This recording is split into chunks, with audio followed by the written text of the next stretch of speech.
This is Audible. Blackstone Audio presents Brainwave by Poul Anderson. To Karen. The boy rose early, even if it was summer and no school, and breakfast wouldn't be for a while yet. The street and the town outside his windows looked very clean and bright in the young sunshine. A single truck clattered down the road, different pictures. It was fun to see how x equals ky plus c made a straight line, while x squared plus y squared equals c was always a circle. Only how if you changed one of the x's, made it equal 3, instead just a weeny little bit, and then... He was well on the way to inventing differential calculus when his mother called him down to breakfast. Chapter 2. Peter Corinth came out of the shower, still singing vigorously, to find Sheila busy frying bacon and eggs. He ruffled her soft brown hair up, kissing her on the neck and back, taking no part in the conversation. "What do you care?" he asked. "I was just wondering," she said. He went into the bedroom and began dressing, leaving the door open so he could...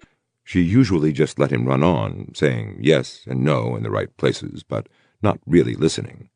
To her, his work was altogether mysterious. He had sometimes thought she lived in a child's world, with nothing very well known, but all of it bright and strange. "I woke up just this morning with an idea that might work. Let's see." His eyes looked beyond her, and he ate without tasting. Sheila laughed, very softly. "I may be late tonight," he said at the door. "If this new idea of mine..." He said he'd seen radicalism from the inside, and that was enough for any sane man. Indeed, he claimed to be one of the last true conservatives. Only to conserve, you had to prune and graft and adjust. He was self-educated, but widely read, and fumed at the slowness of the elevator. "7th," he said automatically when it arrived. "I should know that, Dr. Corinth," grinned the operator. "You've been here, let's..." Tall, rangy, handsome woman, her long blonde hair drawn tightly around the poised head, but something in her manner, an impersonal energy, an aloofness, perhaps only the unfeminine crispness of speech and dress, made her less attractive than she could have been. "What's wrong?" "Only God and Gertie know, and neither one is telling. Allenby ran a routine test this morning, and it came out wrong. Not much, but enough to throw off anybody that needed precise answers. He's been digging into her ever since, trying to find the trouble, so far without..." It was a small strain to carry on polite conversation, when his mind was yelling to be at this new problem. "We haven't seen you in quite a while. Bring the new boyfriend if you want, whoever he is." "Jim? Oh, him. I gave him the sack last week." "I think you know," said Corinth. "You've always understood women better than you had any right to, and she likes you better than anyone else around here, I think." "We both go for music," said Lewis. It was his opinion that none had been written since 1900. Put her into a pocket and hastened toward the subway. Chapter 3. There was trouble everywhere. An indignant yell in the morning brought Archie Brock running to the chicken house, where Stan Wilmer had set down a bucket of feed to shake his fist at the world. "Look at that!" he cried. "Just look!" Brock craned his neck through the door and whistled. The place was... "You ain't got a better farmhand nor me." He shrugged and entered the barn to get out the horses. He was a young man, of medium height but heavy-set and muscular, with coarse, strong features and a round, crew-cut, red-haired head. His blue denim clothes were shabby, restless as he harnessed them. Funny, they were always so calm before. So steady, boy. Steady, Tom. Whoa there, Jerry. Easy, easy." They quieted a little, and he led them out and hitched them to a post, while they went into the shed after the plane that their son would never amount to anything. He had taken charge of the boy. "Everything okay?" "Well, it's about this change here." "Eh?" Rossman's gaze sharpened. "What change?" "There are hints here. The knowledge is creeping out. I'm sure much more is known, but the government has suppressed the information for fear of a panic." He grinned with a certain viciousness. "As if a worldwide phenomenon could be kept secret. But they'll hang..." said humbly. "I'd like to see if I can read them now." "Why, of course, Archie. Come on into the library. I'll see if I can find something suitable for you to begin on." Chapter 4. Selections from the New York Times, June 23rd. President denies danger in brain speed-up. Moved him over here, and then— Oh, yes, you're right. No matter. I'm just not in the mood. What's keeping Nat? He'll be along. Take it easy. Mandelbaum removed himself to an armchair and began stuffing a big-bowled pipe. "I don't see how— quickness. Those are the things that count most." "I think kindness means a lot," said Sheila timidly. "It's a luxury, I'm afraid, though of course it's such luxuries that make us human," said Mandelbaum. "Kindness-nality, which has not changed," said Mandelbaum. "Sarah's always been a pretty down-to-earth sort. You just don't take your new mind seriously, Liebchen. To you, the power of abstract thought is a toy. It's got little to do with the serious matters of housework." He puffed, "Sheila, why don't you ditch this long drink of water and marry me?" "Trade him for a long drink of beer?" She smiled tremulously. "Touché. You've changed too, haven't you? But really, you ought to have done better by me. A long drink of scotch, at the very least." "After all," said Corinth gloomily, "it's not as if we were here for any special purpose. I just thought a general discussion would clarify the matter in all our minds and maybe give us some ideas." Lewis settled himself at the table. "A big upheaval, yes, but there's no overall picture." "Just you wait," said Lewis cheerfully. He took another sandwich and a cup of coffee. "I predict that within about 1 week, things are going to start going to hell in a handbasket." "The fact is—" Some coffee. "Some will be afraid. Some will have the sense to see we've got to keep going. Well, there's no simple answer to this. I agree we're in for a rough period of transition at the very least. People throwing up their jobs, people getting scared, people going crazy in one way or another. You've noticed, I'm sure, how much faster you read. Reaction time to all stimuli is less." "I heard that from Jones," nodded Helga coolly, "and checked up on traffic accident statistics for the past week. Definitely lower. If people react faster, imagine we can, at this stage, do anything else?" Chapter 5. Selections from the New York Times, June 30th. Change decelerating. Decline noted. Effects apparently irreversible. Rayado theory may hold explanation. Unified field theory announced. Rayado announces extension suspended. He looked after the animals, careful to treat them well, and to wear a gun at his hip, and had little trouble. Joe was always beside him. The rest of the time he sat around reading, or just with his chin in his hand to think. Bill Bergen called him, and a can do the bare essentials if he must, said Bergen. Lucky it's summer. The horses and cows can stay out of doors, which saves barn cleaning. How about the crops? Not much to do there yet. To hell with them anyway. Brock stared upward, found his head against Brock's chest, trying to gore with horns that weren't there. Suddenly he bellowed, a horror of pain in his voice. Joe had come behind him and fastened jaws in the right place. The bull turned, one hoof grating along Brock's ribs. The man got his gun out. Supper, boy, and then we'll read and play some music. We're alone from here on, I guess. Chapter 6.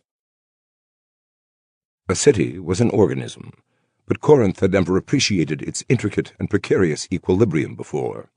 Now, with the balance gone, New York was sliding swiftly toward disruption and death.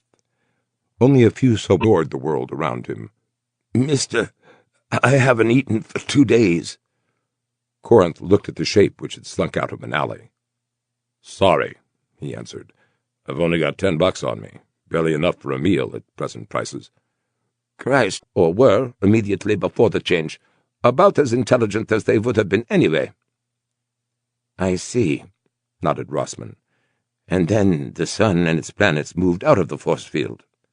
Yes, the field must have a rather sharp boundary. Physical constants have remained stable for several days. But our minds haven't, said Mandelbaum bleakly. I know, cut in Lewis. We'll come to that in a minute. The general effect of Earth's coming out of the inhibitor field was, of course, he was too worried about Sheila. Last night she had woken up screaming. Chapter 7. Watto the witch doctor was tracing figures in the dust outside his thatch hut and muttering to himself. Mwanzi heard him through the clank of weapons and the thick voices of the drums as tall warriors passed back and forth. The law of Skredi.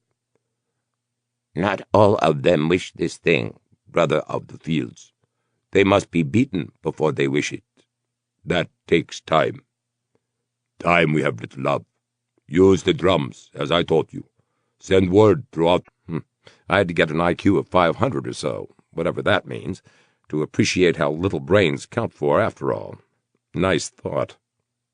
Corinth grimaced and stubbed out his cigarette. Helga shuffled her papers together and put them in a drawer. Feet, uncertain of what they had found, Corinth went on, raving, hardly aware of what he was saying. Kill and loot and steal the women! Break open the bottle shops! Fire! Clean fire! Let it burn the scientists who fired the big atomic bomb! This way, brothers! Supplies were running low. Food for himself, feed and salt for the animals left to him. There was no electricity, and he didn't like to use fuel in the gasoline lamp he had found. Brock decided that he would have to go to town. "Stay here, Joe," he said. "I ought to be back soon." The dog nodded, an uncannily human gesture. He was picking up English fast. Brock had occupied or tired. He was reading and thinking, exploring the possibilities of a mind which by now he supposed was that of a high-order genius by pre-change standards. He had settled down phlegmatically to an anchorite's life. There were worse fates, and didn't relish meeting the world again.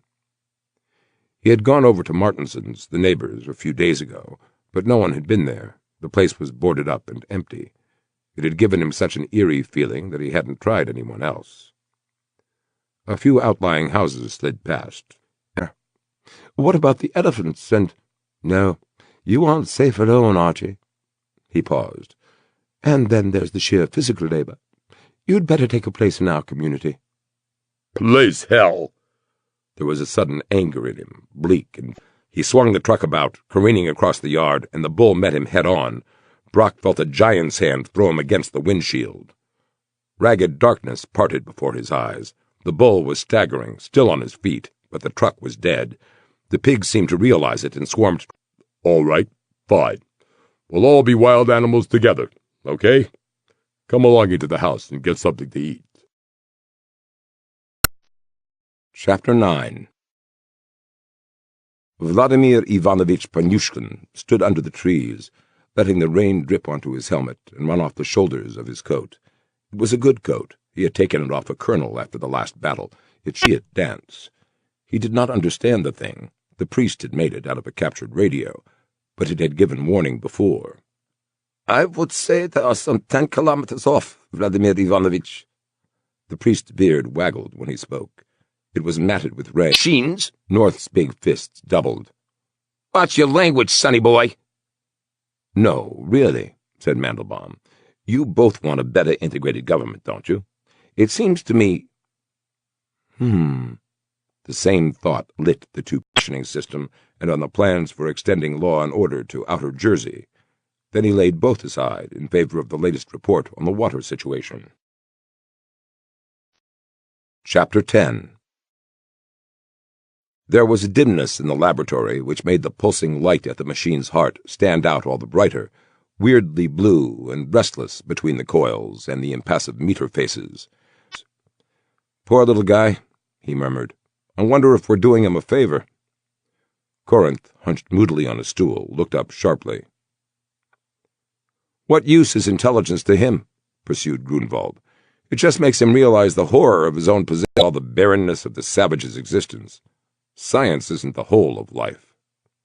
"No," said Lewis, "but scientists, like artists of all kinds, I suppose, have, by and large, kept their sanity through the change because they had a purpose in life to stop."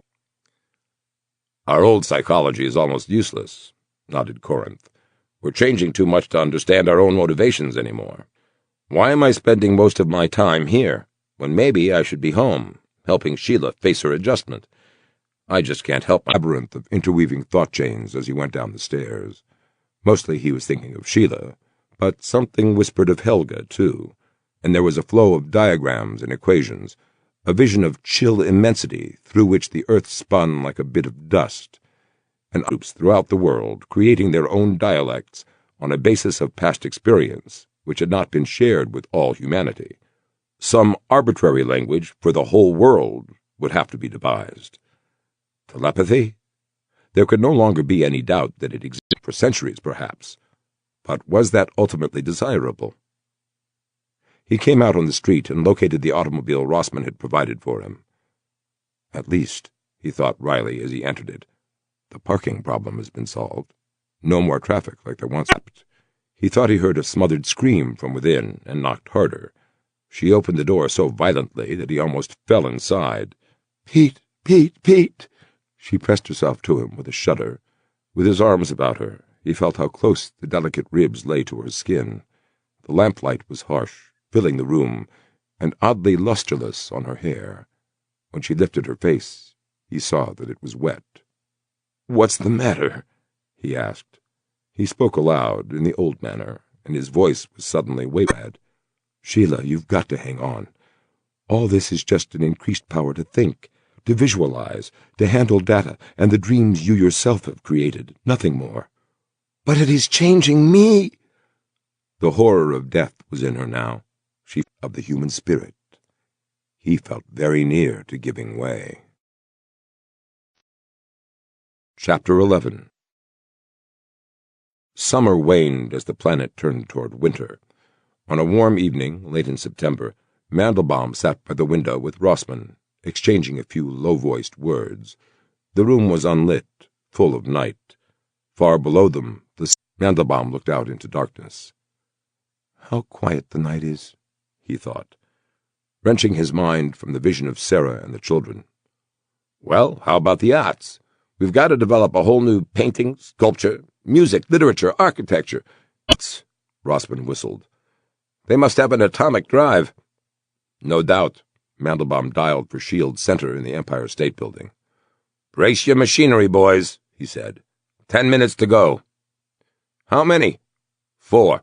They must figure on our stopping at least 3, so they'll be powerful brutes. Hydrogen-lithium warheads, I imagine." 4, eh? Okay, boss. Wish us luck." "Wish you luck?" Mandelbaum grinned crookedly. The city had been told that the project was an experiment on the arm of the chair. Chapter 12. Corinth sighed and pushed the work from him. The murmurs of the evening city drifted faintly up to him through a window left open to the October chill. He shivered a little, but fumbled out a cigarette and sat for a while, smoking. Spaceships, he thought dully. Actual construction before he finished. He had been out there just today, watching the hull take shape, and his professional self had found a cool sort of glory in its perfected loveliness. Every organ of the ship, engine and armor and doors and ports and controls, since he looked at her, perceiving every detail with a flashing completeness undreamed of in the lost years. They could not hide from each other, and she with characteristic honesty, he with a weary and grateful surrender, had quit trying.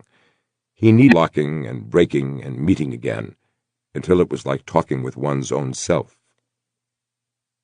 "Work?" he asked aloud, and it meant, "How has your task been the last few days?" "All right," she said in a flat. "I didn't know you could control who went."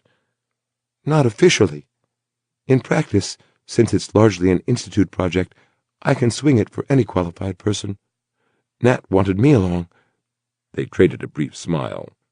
"You could do worse," through its haze, and felt a rush of excitement within him. The stars. By heaven, the stars.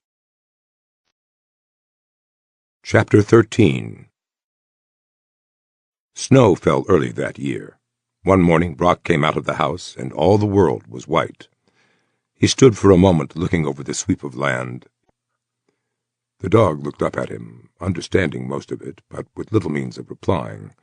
Then instinct got the better of him, and he went romping and barking to wake the farm with his clamor. A small, stocky form, so bundled up that only the proportions of arm and leg had taken best to the farmyard chores, while her mate, Jimmy, handled cooking and housekeeping. Not that it mattered. They were strong and clever helpers, whatever they did. He trudged over the yard, his boots leaving a smudge in the virginal whiteness. 40, as well as he could know any human. Bluff, quick-witted Georgina was pushing the timid Psyche away in her haste. Fat old Marie Antoinette stood placidly and immovably chewing. Joe Girl did an exuberant dance all by herself in the snow. And there was the old ram, ring-horned Napoleon, magnificently regal, too conscious of supremacy to be arrogant. How could he kill one of them? Yet there was no help for it. He and Joe and Woo-Woo couldn't live on hay, or even the clumsily ground flour, and not know it.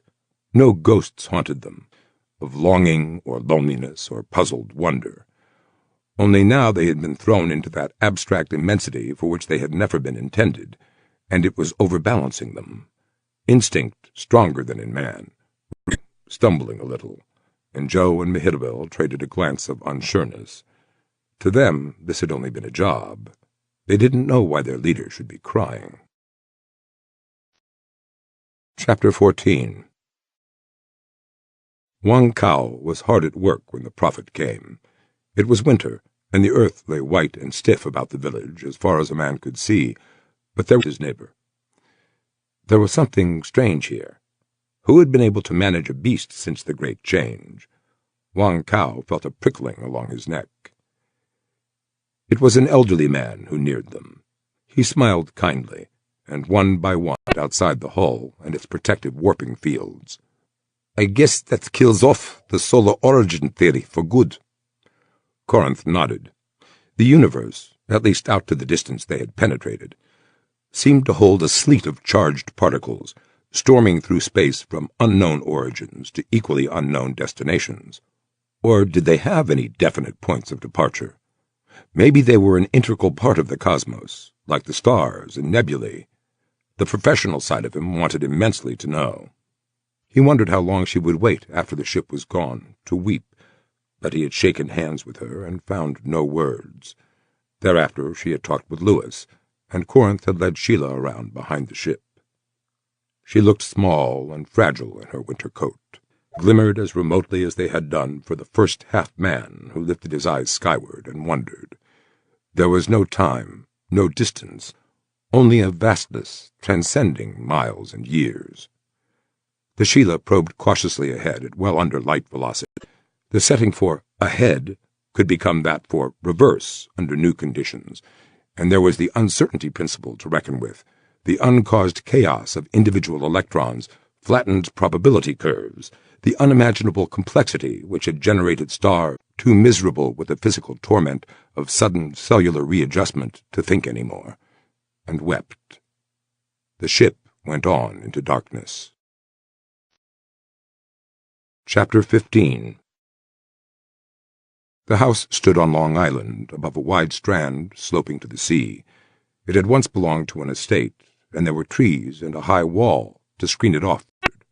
We're well off without it. She nodded. He could barely hear her whisper, "O soldier, lying hollow on the rime, there is frost in your hair, and darkness behind your eyes. Let there be darkness." Before he had time for a worried frown, she continued aloud, "But we loved and hoped then. There were the little cafes, do you remember? And people laughing in twilight. There were music and dancing, beer and cheese sandwiches at midnight, sailboats, leftover pies, worrying about income taxes, our own jokes. There were the two of us. Where is Pete now?" "He'll be back soon," said Poul, "or a muscle. Go through those drills I gave you on logical processes and general semantics." "I have," she giggled. "The triumphant discovery of the obvious."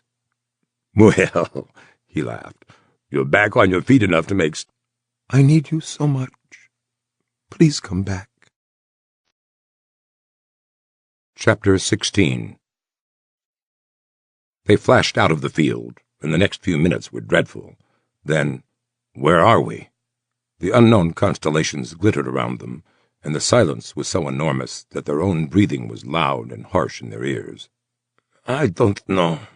They could be anywhere in this arm of the galaxy, but yes, there were the Magellanic Clouds, ghosts against night, and that hole of blackness must be the coal sack, and then the great nebula in Andromeda. Saul must lie approximately in that direction, at the proper time, and would, but the fact of it was overwhelming. He should have foreseen that this would come. Doubtless many on Earth had already discovered it for themselves, but with communications still fragmentary, had not yet been able to spread the word. The history well, but they were only another species of the local fauna, animals.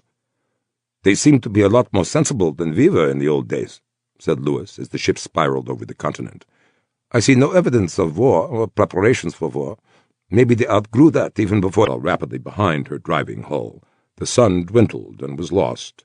A whole living world, life, evolution, ages of history, struggle and glory and doom, dreams, hates and fears, hope and love and longing, all the many-layered existence. The thinking race can maintain fairly constant conditions. It's as true for an Eskimo in his igloo as it is for a New Yorker in his air-conditioned apartment. But machine technology, once the race stumbles onto it, makes the physical surroundings still more constant. Agriculture and died. Still, Pete, let's face it, only a very tiny minority of all the sentient species there must be in the galaxy can have been as fortunate as us. We may find a dozen kindred races, or 100, no large number. Peering into the forward view screen, as if his vision could leap light years and find the planet called Earth. Chapter 17. Spring had come late, but now there was warmth in the air and a mist of green on the trees. It was too nice a day to sit in an office, and Mandelbaum regretted his own eminence. It would be more fun to go out and best human relations idea man around. He spoke a little awkwardly, as did Mandelbaum. Both were practicing the recently developed unitary language. It had a maximal logic and a minimal redundancy in its structure. There was a universe of precise meaning in a few sound. More money would be a valueless gesture. No, they've got over that. But the thing is, they don't want to work 6 hours a day. It's pretty dull driving nails and mixing concrete. I've explained that it'll take time to build robots for that sort of work, but they want the leisure experiment in nucleonics. It could devastate his whole territory. Or there might be a more deliberate plan. No telling as yet. I'll see you get them, he said. Chapter 18. Early summer. The first shy green of leaves has become a fullness, enchanted with sunlight, talking with wind. Morning, though it was midweek. Sheila's heels tapped loudly on the sidewalk. The staccato noise jarred at her in the stillness, but she could only muffle it by slowing her pace, and she didn't want to do that. She couldn't. A troop of boys, about 10 years old. The city had served its day. Now it was dying, and the bare, blind walls around her were as impersonal as mountains. She was alone. A shadow ran along the street, as if cast by a cloud traveling swiftly overhead. What are they doing now? Squaring her shoulders, she knocked on the door. There was a barely perceptible hesitation. Then, "Come in." She turned the knob and entered. The place had hardly changed at all. That was perhaps the Chinese artist had penned the delicate blue tracery of veins across her temples and hands. He tried awkwardly to explain. The nature of the inhibitor field had been more fully worked out since the starship left. Even before that time, it had been possible to generate, but goodbye now. She went out the door and down the corridor. Near the staircase was a washroom door. It was not marked men or women. Even the Western world had gone beyond such prudery, and she went in and looked in a mirror. The face-suit. The noise of her shoes was hard on the stairway. She breathed deeply, trying for steadiness. When she came out on the 7th floor, she stood for a minute waiting for the self-control she needed. Then she ran down the hall to the physical laboratory. The door gaped. Pain! Pain! Pain! Chapter 19. Hello, Earth. Peter Corinth calling Earth from Starship 1, homeward bound. Buzz and murmur of cosmic interference, the talking of the stars. Earth a swelling blue brilliance against night, her moon like a pearl hung on the galaxy's breast. The sun, Lewis. Had some trouble, but we're coming home in one piece and expect to be greeted properly. He hesitated for a moment. How's Earth? Good enough, though I'll bet you won't recognize the place. Things are changing so fast it's a real relief to talk good old United States. New field of intellectual adventure, and he thought he knew what it would be. He looked at the swelling, lovely planet with a kind of tenderness. Awe atque wale. The crescent became a ragged, cloudy disk as they swung around toward the dayside. But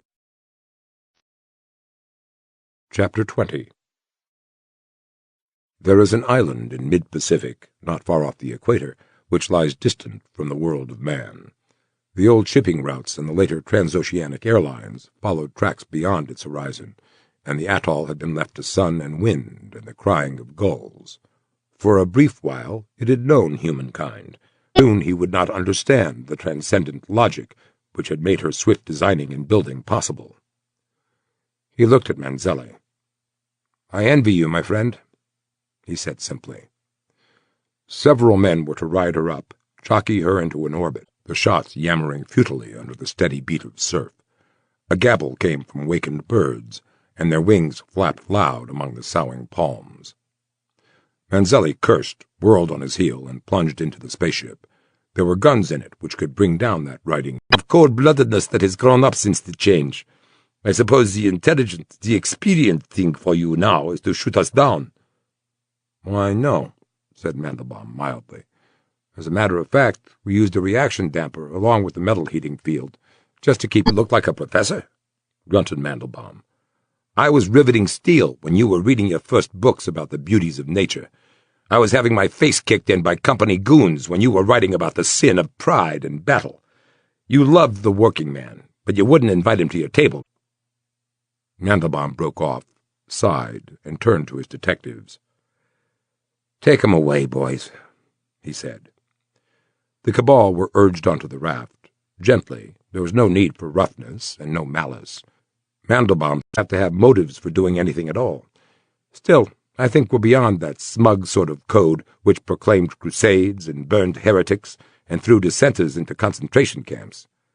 We need more personal and less public honor.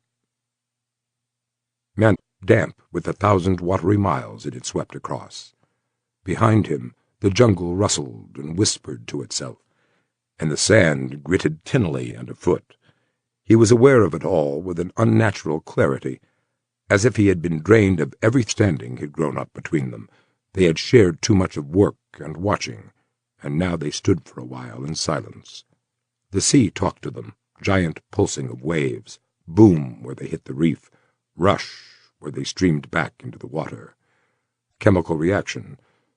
Dark, swelling soil, exhausted air made live again, rocks red and blue and ochre, life, dreams, death and rebirth, and all bright hopes. Equals. This held her hands up to the sun and laughed. It was the bravest thing you ever did. It takes courage to be kind. But are you now strong enough to be kind to yourself? No, he answered. I don't want to stop loving her. I'm sorry, Helga. Sheila will be watched over, she said. She will not know it, but the observers will guide her wandering. There is a promising moron colony. Anguish. North of the city. We have been helping it lately without its knowing. Its leader is a good man. The minds met, flowing together, succoring need, and in a way which was new to the world they shared, their strength had fought free of what was past. To love, honor, and cherish, until death do us part. It was an old story, she thought among the thunders. It was the oldest and finest story on earth, so it was entitled to an old language. Sea and stars, why, there was even a full moon. Chapter 21. Autumn again, and winter in the air. The fallen leaves lay in heaps under the bare, dark trees, and hissed and rattled across the ground with every wind. Only a few splashes of color remained in the woods, yellow or bronze or scarlet against grayness. Overhead, the wild geese passed in great flocks. Brock was alone. He thought he might stop in and chatter with Mehitabel. No, let her work undisturbed. Her conversation was rather limited anyway. He decided to take a stroll through the woods. It was late afternoon already, and too nice a day to be indoors. Ella May's watery blue eyes filled with tears, and she lowered her misshapen head. "You never stop by with me," she accused. "I will when I get the chance," he said hastily. "It's just that I'm awful busy. You know if you want. The colony committee just thought it was best to rid you of such overwhelming neighbors. The people didn't care. At the present stage of their development, one place is about as good as another to them." Wistfulness flitted across Lewis's face. "You have often been unobtrusively guided," Lewis went on. "There will be others, if you want them. And I think you could use more help, and they could certainly use a home and security." "It's nice of you," said Brock slowly. "Don't mean we intend to establish a galactic empire. Conquest is a childishness we've laid aside, even now. Nor do I mean that we'll become ministering angels to all those uncounted worlds, guiding them and guarding them till their races get too flabby to stand